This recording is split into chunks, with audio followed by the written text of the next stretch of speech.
Hello, everyone. Welcome to another wonderful episode of Gray and Angles. It's your homegirl, okay.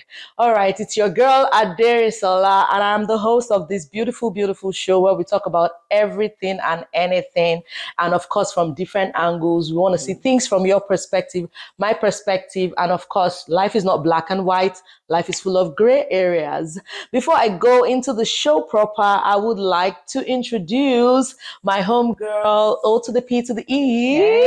Hello, everyone. Hello, everyone. Mm-hmm.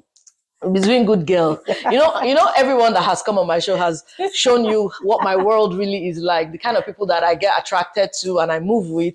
So Opey is one of those. I'd say that I met Opey a couple of, 2 years, almost 2 years now. About. We met on the way to, it was a church trip. Yes. We met something. And you know, the beautiful thing is, for me, if I feel your energy and I feel like, you know, we don't have to be 5 and 6, but I feel your energy and I'm like, this is what kind of energy I like around me. You know, I like to keep 100 with that kind of person. So whenever I see your point, it's like, hey, you know, she's a real one. I just recognized it from day one. Don't let your head swell. Oh, it's getting bigger. It is. It's getting big. Like, good vibes. Good vibes. Yes. So, you know, it's been amazing, you know, knowing you, seeing you, whenever you see. It's not like, oh, Gafun, a kind of friend. You know, those things we're talking about now. It's more of, good to see you, like good to see you and your energy that I know about. So, you know, when I told her about the podcast, she was like, why not? I'm like, oh, well. Yeah, why not? Why not? So thank you so much for coming. Thank you for having me. I'm excited and I can't wait to get into the topic. I was going to say, I can't wait for you to unleash, you know. So today, I have a very interesting topic, and it's interesting because, like on Gray and Angles, like we like to do, we like to talk about everything that concerns us, and then we like to leave people with a taste of what should I do better in their mouth, you know. So on social media, on Instagram, I saw a video of a lady. She said how I dropped my daughter off at my mother's place and then how I picked her up. So the child had hair, you know. Obviously, it was a child that maybe didn't have too much hair, and you know, they're just trying to put Siribi and Ajankulokolo to just, you know how we do with baby girls now. Like the hair is not there, but it's got to pop. You know, that thing that they say you do something small on their head. So, and then by the time she picked up the child's hair was bald. Yes. Oh. So the mom obviously had helped her to. So some people feel like you should cut the hair, blah blah blah. So I guess that's what the mom was thinking. Hey, let's cut this hair so it can grow. Everything can grow together. You have girls now, so I do. So you know how I can relate. Yeah. I can relate. Okay, cool. So that got me thinking, like, how do we set boundaries when it comes to our parents, and more importantly, our parents-in-law? I have a daughter too. By God's grace, my mom is still here, so there's sometimes, you know, I would stop my mom from doing some things and she'd be like, hey, like, am I not the one that raised you? Like, are you playing? You know, or you go to the hospital and then the doctors, when the US, and then they say to you, oh, let the child sleep this way because they don't need to sleep this way. And you get home and your mom is like, you know, it's gotta be this way. And you're like, mommy, stop. And you're like, I raised you. Like, very typical. Typical of our Naija or our mothers, in-laws. Yeah. And I think to start off with, I would say open communication. Okay. I think, and when I say open communication, I mean, we don't have to like be rude about it. Open communication in a respectful way, letting them know that, you know, if, like, I mean, we're immigrants here in America. Some of us have our parents already living with us. Some of us, our parents don't end up coming until we start having kids. So it's at that point that we need to have that open communication. Okay. We have to look at it, okay, our parents from Nigeria, the way they were raised, the way they raised us is different from how we, this generation, how we're beginning to raise our children. And I think our exposure also had some form of influence on that. So I would say with that boundary is having open communication. Start by saying, maybe thanking them for, you know, even wanting to come and live with you or having the time to come help you with your kids. And while you're doing that, respecting that, then you can kind of start slowly moving into the boundaries that you want to set. Like, mommy, go and wash your hands. Yes. Mommy, tebatin feed or more, like when you're feeding the child, please burp the child in between feeding. So you are the one that will teach your mommy that raised you how to burp your child. So what you do is you say, mommy, at the hospital. So let me give an example. Okay, so when I had my daughter, my first daughter, my aunt came from Nigeria to help me. So what I started with, I was happy that she was around, that someone was helping us, so that excitement. But then when you now realize, okay, this is somebody that the way we did it back home in Nigeria is different from here. So I started by saying, mommy, America, even if it's your child, any small thing they start questioning you. Smart. They will carry your child. So you don't make it about you. No. I made it about us, me, like I agree with you, Auntie. However, all of us are trying to not carry our child and give to we go to the doctor. If doctor see Mark, what happened here? So, but I started with that just to let her know America is your child, but it's their child. Government's child until 18. Exactly. And at 18, the child is now their own child. So when do we even own our children? But that's another topic. When they're 18. We don't. When they're 18, they belong themselves. So that's how I started that. I kind of let her know what the rules are around here. So it's different. Don't shower and turn upside down and do all those things. So by the time I said that, my own boundaries were now coming in. But at that time, she can't really say, this way, because you just push it and say, it's the system. It's not me. No, not that I will say it's the system. Also, I'm saying, let's go to the issue of the baby sleeping without the bed. Mm-hmm. Yes. Instead of putting her on the crib. And to be honest, I was like, let the baby sleep on the crib. But without me thinking, when you're sleeping, when you're, just sleeping and that child is crying, you just want to bring the child to you in bed. Right. But I corrected that a couple of times, and I now realize that, with our age, let me just let it be. So instead of me leaving the child with her to sleep, I would have my baby with me. So that way, you say, it's also a thing of being diplomatic and picking your battles in a way. Picking your battles. I'm big on that. You have to learn, because I couldn't say, after I said it 2-3 times, now the best thing is you take control of it. Right. In that situation, I took care of my child at night, I allowed her to have that sleep. So now I'm the one waking up, picking up the baby, and doing your thing. And of course, I realized, go easy. What? Auntie was an asset. So I think the first thing is just that open communication. We can't assume. We have to be open, communicate both sides, and also we should always be open to hearing the other person's perspective. Okay. Because there are some things that they will bring to the table to that it will be a teaching moment for you as a person. Yeah. Okay. So, but let's take it back to the scenario. Okay. Of someone cutting your child's hair. Oh. So we I understand that we have a lot of omugo things when it's time to come and help you with the newborn baby. That one you can say, no, mommy, let's not use mouth for the baby's whatever phlegm or whatever kata. Let's use this nasal whatever that we use now. I use mouth shower. It's still the best, people. Mouth is still the best. If you don't it's not working for me. Get it out. Anyway, so I used mouth, but imagine I did not want to use mouth. And then my mom said, in fact, my mom was like, ew. So I'm sure she wasn't a mouth ambassador.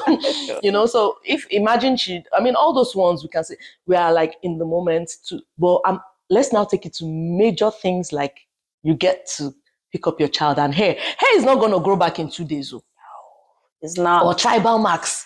I've heard of those ones. Tribal marks. Or one facing beret, or major things like that. And these things are not happening because your mother doesn't love your child or your mother-in-law doesn't love your child. That's her own grandchild as well. But obviously there's a reason. Maybe they are thinking their tradition, and you are probably more Jesus baby-ish, and you're like, don't bring razor blade and concussion in my child and all of that. And then, I'll give you an example. I was even grown. I think I was in college, university. And then I went to a family member's house. I won't say who now, so no. So, the next thing is she was like, oh, come visit me. And I went to visit. And then we got there. Next is we drove to the side of the river. She goes to White Church. And she went to the side of the river. And she was like, oh, just in case, I'm not trying to hurt you. This soap was made from toilet soap. So they just put some things inside. They prayed on it. Sugar, excuse me. I am not any Thank you. I'm like, don't play with me. I'm not going. I cried, and she was like, oh, this, and her son, who's older than me, was there too. He went to do his own shower. And I was just thinking, snakes, these, I'm not saying don't shower. If you used to bath in the river, it's okay. But for me, I didn't believe in it. Oh, yes. And I was like, so her son asked her, did you tell her before she came? And she said, but I'm like her mom. I can ask her to do it. I'm not trying to hurt her. And I'm not saying you're trying to hurt me. Mm-hmm. But then you just assume that because you are a mother figure in my life, you can tell me what to do. So which is where I am particular about. Like those ones that will say to you, hey, we put tribal marks on your daughter's face. They should be communication. You communicate. Yes. Some people don't even follow you talk. Like how would you deal with it, and how entitled should a grandparent be? Because one day by God's grace, you and I too will become that grandma. Sure. And others our children are having their abroad. You will not even come close if you're doing too much. You won't. We still have some respect in us when you're like, mommy, Emma Shebe, you had to compromise and say your auntie should do this. Right. These ones are going to be like, don't touch, don't move, So how do we deal with that? How do we set those boundaries that let them know that, look, whatever you want to decide, consult with me first? So in that case, I think it still goes back to my communication. Okay. It still goes back to that. Mommy, I know this is your child too. But please, anything that you want to do, let me know. I'm not saying ask for permission, but just let me know so that we can talk about it and see why we have to do it and why we shouldn't. Sometimes it's difficult, but mommy, it's not only my child. Mother-in-law. It's also my husband's child. I don't want trouble. So, mommy, let's just talk about there are things we may be able to do between ourselves. So you're making it seem as if we are partner in this situation. Wisdom. You're not, wisdom, exactly. Yeah. We are partners in it. We want the best for this child. But then, like the example you gave, dropping my child off at my mom's house or my mother-in-law's house, just because we have a jankolo here and there. Leave the jankolo. I saw my jankolo in the morning. Exactly. So I now pick up the child. Oh my God. And you see Afari Korondo. To be honest, I don't know how you react. I will just ask for the Holy Spirit because sometimes I try to be patient. You have to be honest. Third party. I may not invite third. No, I mean like the Holy Spirit. Like you need help. Oh, I have to. And I think at that point, I'm just gonna sit down and be like, "Mommy, please, let's sit down. Let's sit down. How do I take this child back to my house or to the father? Let's start with that. Wait, that's your own mother. If it's your husband's mother, she'll be with your mother, you can tear down. What if it's your husband's mom that says in their hometown, they used to do tribal mark or do 1-3 lines here on the side? What you gonna do?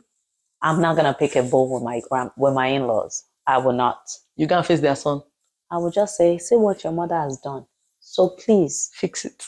Fix it and let them know the boundaries. Never confront your in-laws.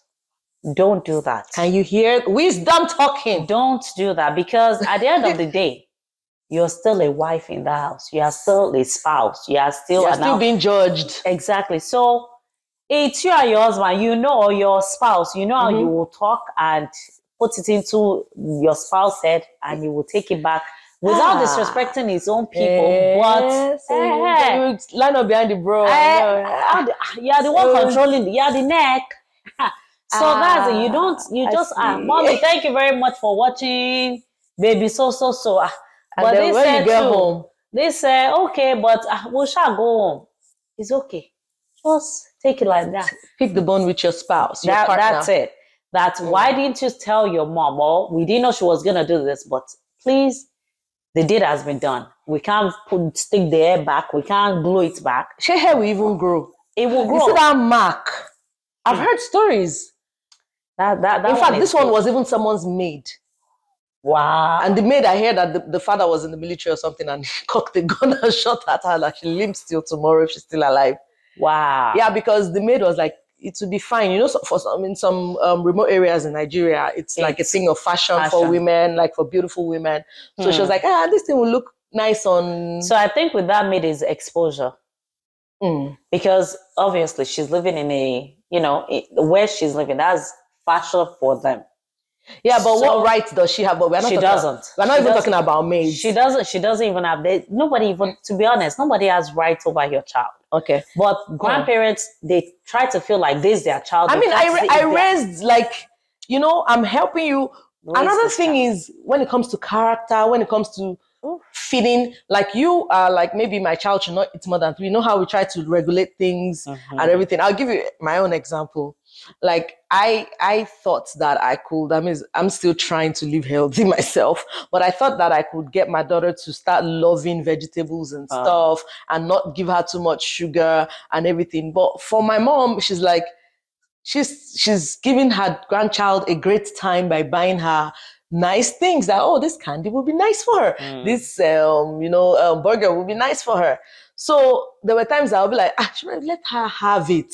And I'm like, how I just keep wondering sometimes, like, are we doing too much by raising our noses at our parents? Like, I mean, that's the mother that raised you. Right. That's the mother that raised you. So why are you questioning her decisions over your child, whom she obviously loves?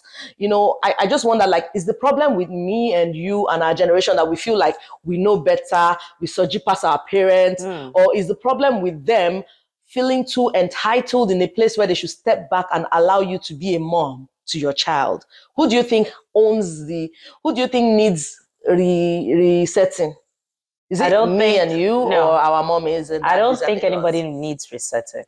Okay, so we should all just... So I think, look at it this way. Okay, now you say the grandparents, they tend to give sugar to your daughter and this, right? But when they were raising you, were they giving you sugar? I don't think candy. Were they buying all those? I'll probably give my daughter's kids sugar and spoil them and allow them. That is, so you have to look at it. Grandparents, they have a spot, a special place. Then for they their soften kids. up as they grow. Exactly. So that's why I said you don't have any fault. It's not you doing too much. It's not them doing too much. I just think is being able to say, okay, mommy, you can give this candy, but if she's giving her every day, mommy, can we make it just maybe 3 times in a week? You see now, she's still spoiling her, but you've cut it back a bit. You're not rogering and lasering that. Mommy, because that's how things spiral out of control. It's true. And they will look at it as, but she's just a child. Things they didn't do for you, but they are doing it for their own grandkids, which is fine. Because I look at it, we two are going to be grandkids one day. Grandparents.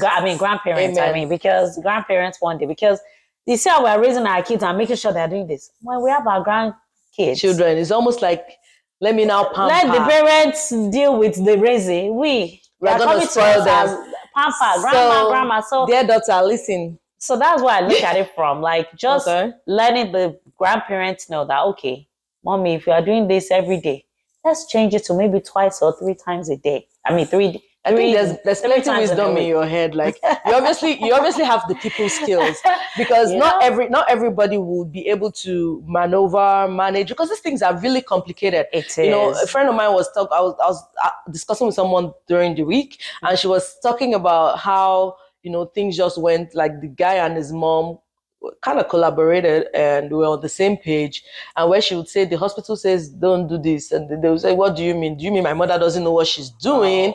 And then the thing spiraled out of control. Eventually the relationship went south, and that's where it started from. Like, how can you be telling me my mom doesn't know? Like, when you have, for instance, you can say to your husband, hey, I don't like the tribal mark that your mom gave, and you kind of trust that you have a man that would listen to you and do. But there are some people that you can't even say about their parents or their families. It's almost like, are you whining me?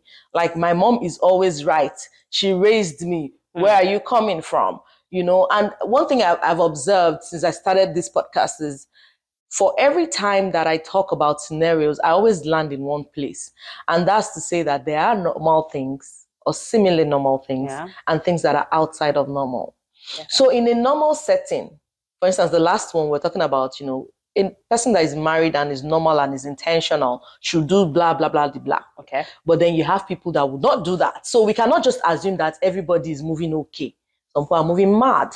So, so where you probably have a setting where you can say, Mama, don't wear that kinekon, it's too cold. Or she'll say, it's too warm. You guys can have a conversation that will not spiral into madness. Sure. There are some people that cannot even have those conversations because there's tension in the air already. So I think with that, to be honest, is hard with in-laws, but as the spouse, you have to be intentional. In the sense that intentional in building a relationship with your in-laws. Gotcha. Because when you have that relationship, then it's not everything you'll be saying your mom did this to your spouse. Yeah, because it could be like because after a while, your spouse will be like, "Oh, my mom doesn't know how to do anything." In his eyes. So, but when you have that relationship, and to be honest, it's not all in-laws that you can easily have that relationship with. Right. But that's why there's a thing called managing. You have to learn how to manage. I need to know what you do for work because it's like you're HR somewhere. You have to learn how to manage people that you're dealing with because there are some things you know. So you just have to manage that. You have to learn to manage it. Now, if you have a relationship with your in-law, with your mother-in-law, and maybe it's cold outside and grandma is bringing sleeveless. Or she's saying, let her play in the rain. You'll be like, mommy, it's a little cold outside.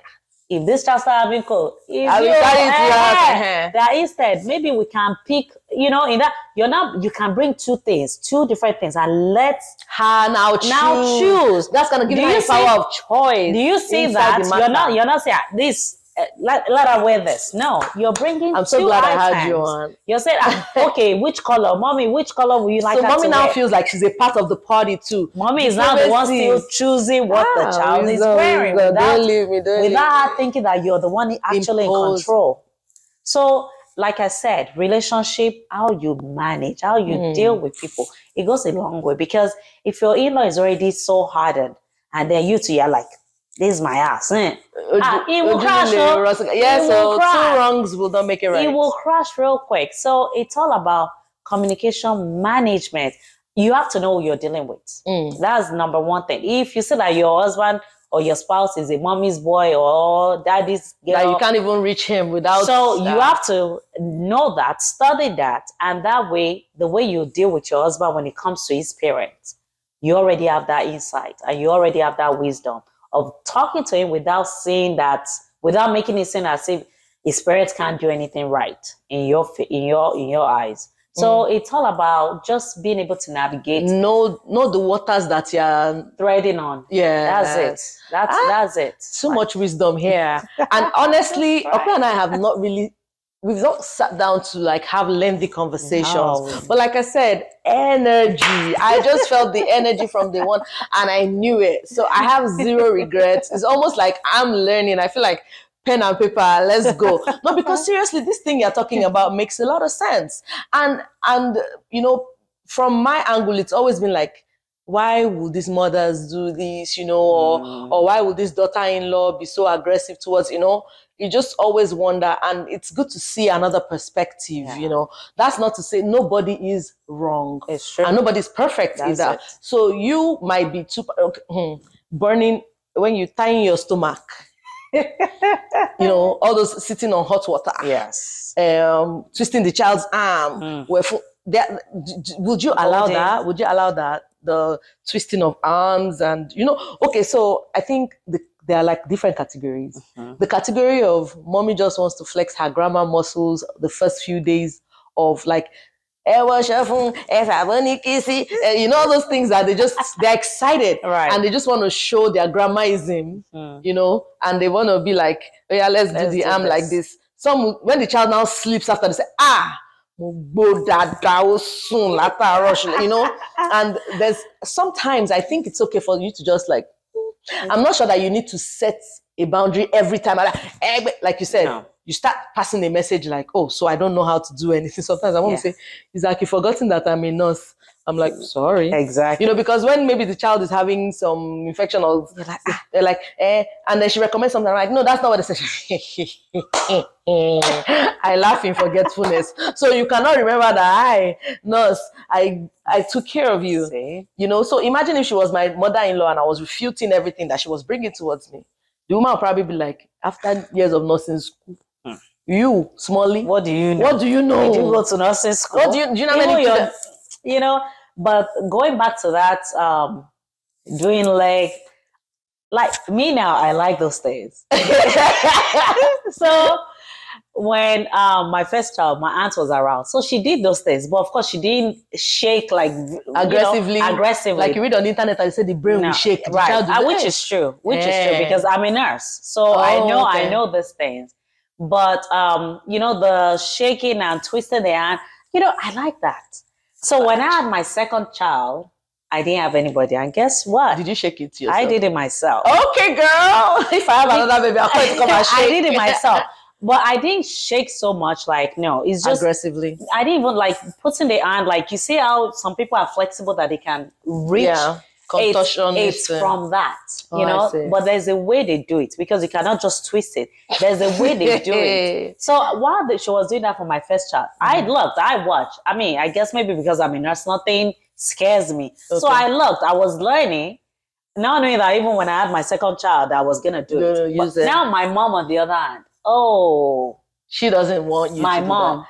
If you are doing that, my mom would not even say we are using oil. No, my mom just, let's clean baby. Back to the bed and let's have nice life. I'm like, no, you see that dimples on the shoulder area, you press it, I did all that. Really? Yes, you don't look like that kind of girl. I did all that. So some of our culture too, there are some good things. You just definitely, have to, definitely. So it's just like if they were shaking so much, just say, "Mommy, I must shake. Don't shake too much." But just let them do it and just watch. And you can watch the first time, or if you feel like something is, "Mommy, hold up, any potato." That's if you can watch it.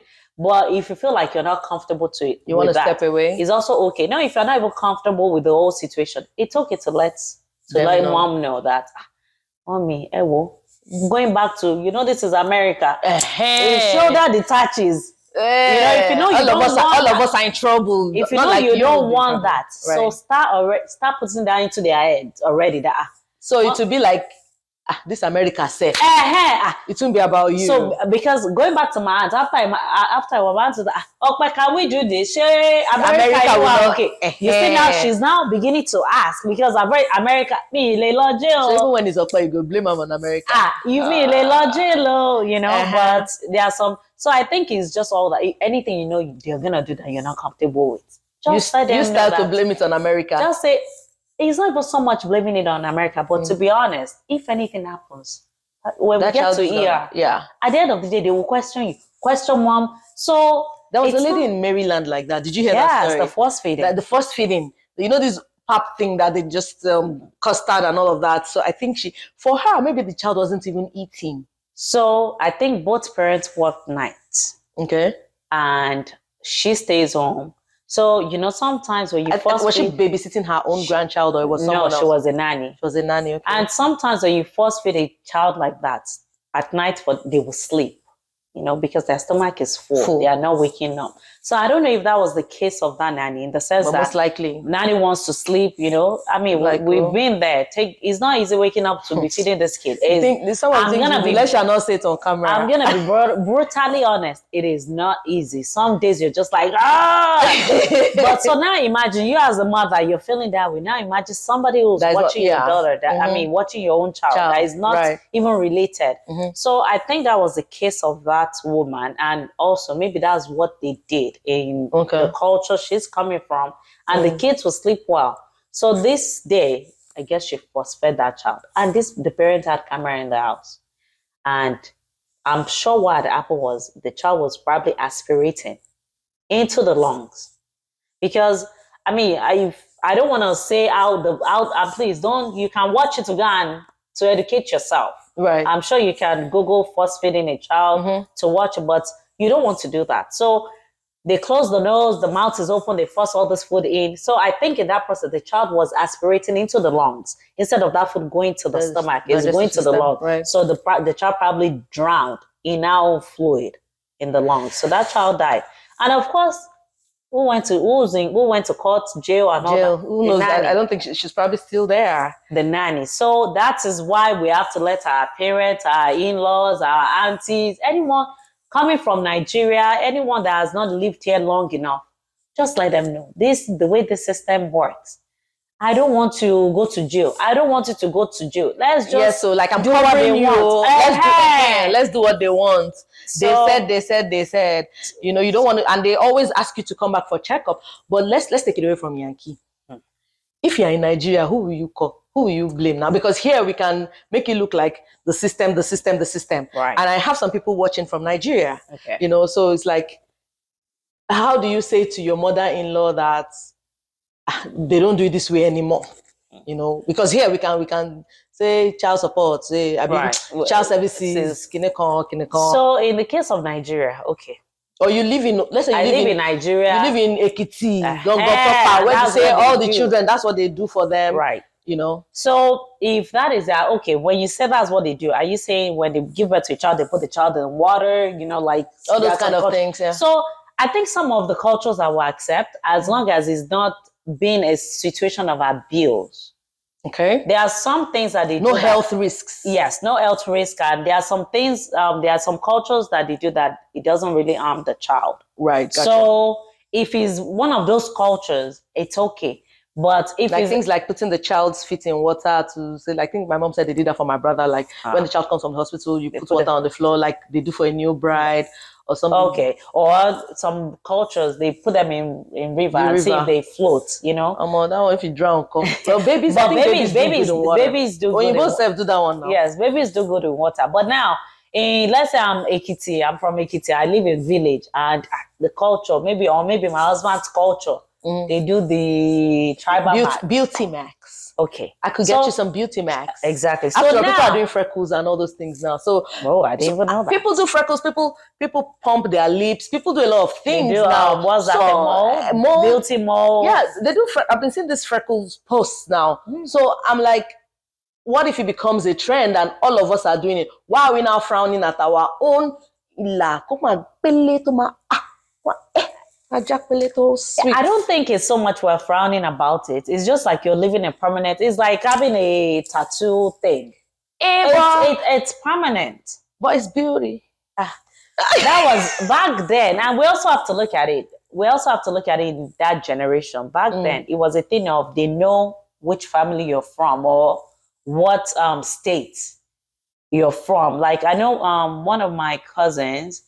They had belly button. There's like a 3-line that they do, yes. And you know, I think it's just showing that you're from this family. So that family, that was exactly. Would you let them do that for your child? My child. So now that's what I would say. Mommy, you know, back then that's the way we used to identify. But now, no need for identity. No need for identity.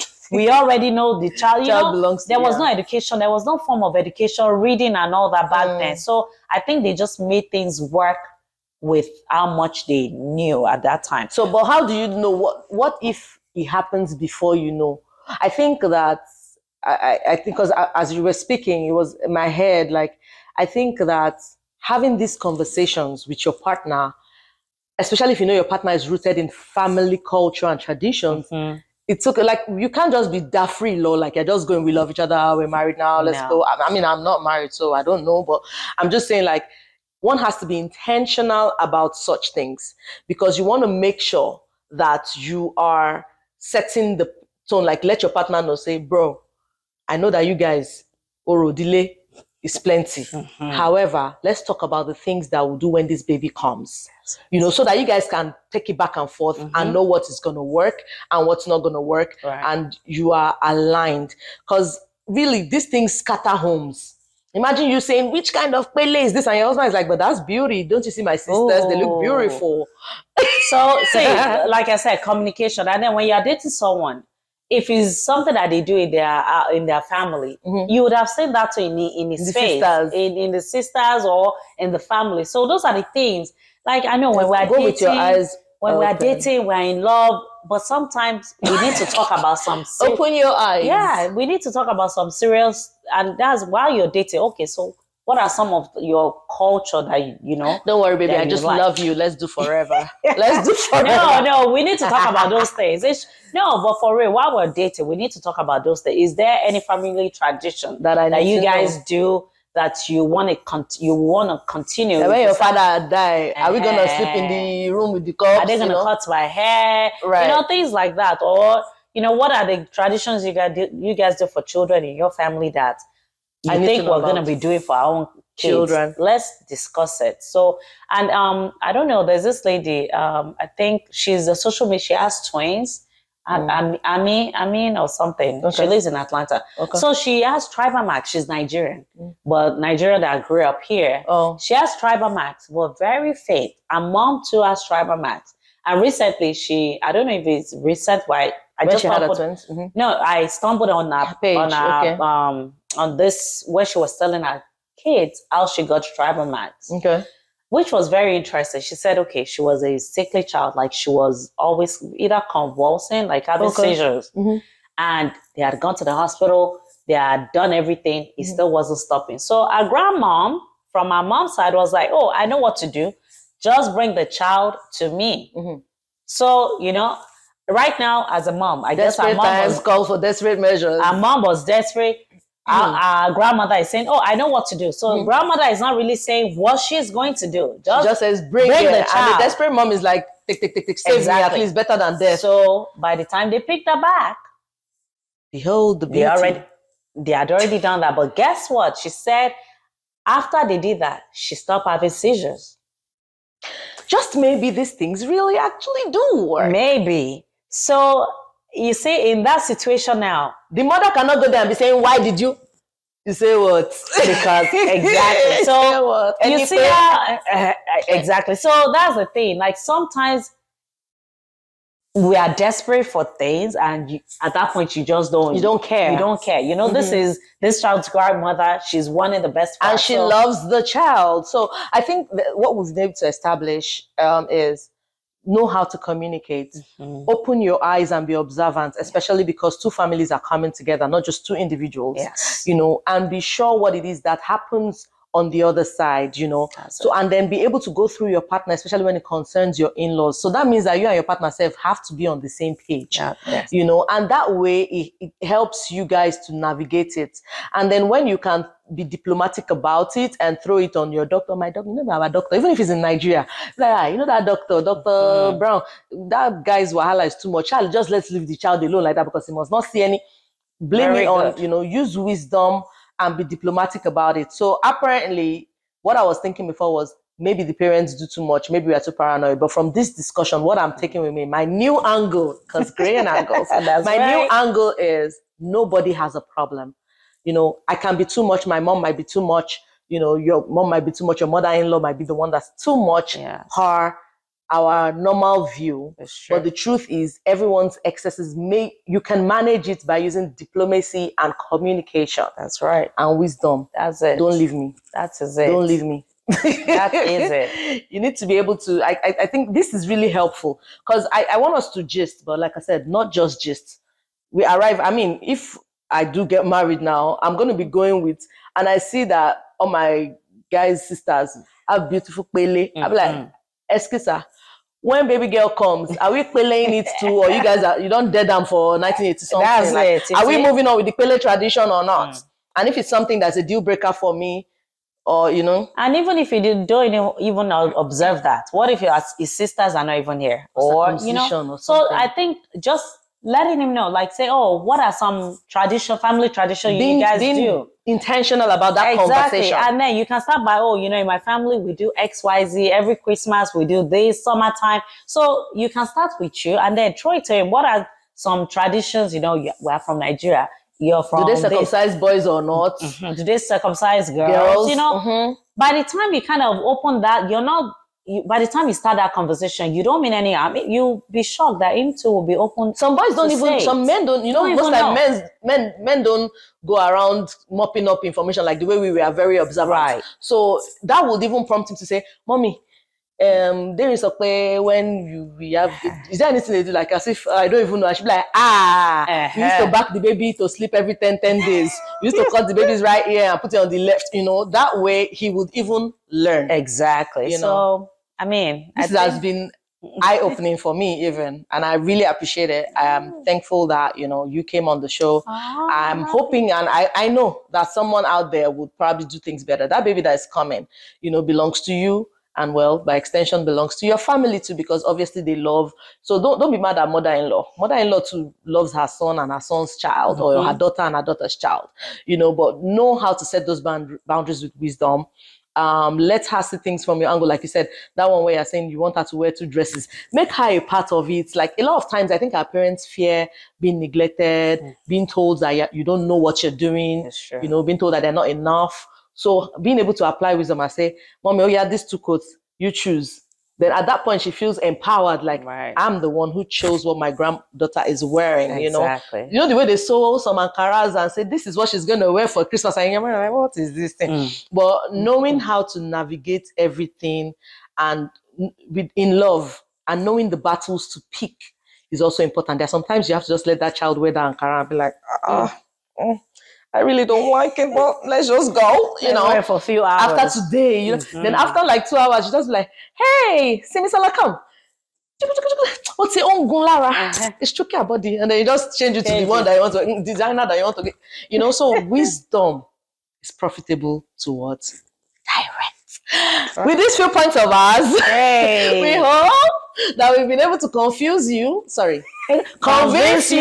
and not confuse you. That wisdom is profitable to direct. It's been an amazing episode. I didn't know that we would talk time. I had a good time. It was a good conversation. I mean, very good, very insightful for me as well. So yeah. So I'll see you guys next time. Before you go, comment. If you don't comment, I can see you watching. I'm watching you. All right, please comment, subscribe, share, like, tell people about it. We are growing. We're getting better. And, just make the conversation flow because someone needs to know about gray and angles. See you next time. Bye. Bye. Did you enjoy watching that episode? I am sure that you did. Do not forget to subscribe by clicking on the button below. And of course, share on your various social media pages. Share with everyone because everybody needs to know about gray and angles.